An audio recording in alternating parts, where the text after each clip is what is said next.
大家好，我是娟子。今天我们用南瓜和豆腐来做好吃的馅饼，饼皮柔软，馅儿也特别的好吃。在盆里倒入300克的面粉，用180毫升的热水和面，水温在50到60度之间，这样和出的面团还能保留一部分筋性。搅成面絮状，淋上15毫升的食用油，再下手揉成面团，揉成一个光滑偏软的面团，醒面20分钟。准备一块南瓜，先把外皮削掉，对半切开，再把南瓜籽挖出来，用茶板刮成南瓜丝，加入盐，充分搅拌均匀，腌制10分钟，杀出南瓜里面的水分。准备一块老豆腐，先切成片儿，切条以后再切成豆腐丁，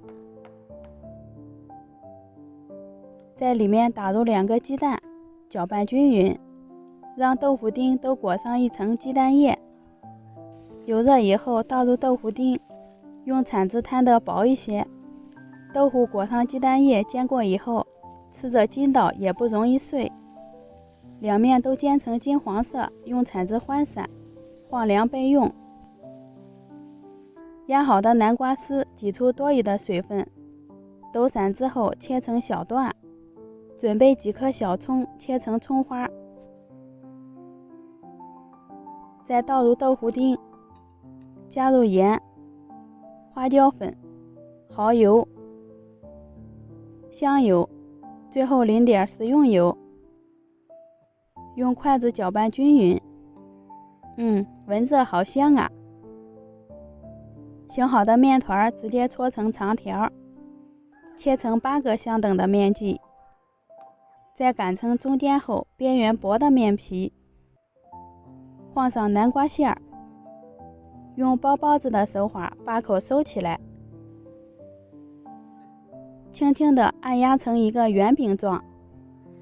电饼铛提前预热，刷一层油，放入做好的饼胚，表面刷一层油，锁住水分，开中火上下盘加热，先烙上3分钟。底部金黄以后，给生胚换个面，再接着烙上2分钟。酥馅饼很容易熟，烙至两面金黄就可以出锅了。用热水和面做出的饼皮比较柔软，凉了也不容易硬，里面是满满的馅料。豆腐丁吃着筋道，南瓜略带一点清甜，这馅饼特别适合夏天吃，一点也不觉得油腻。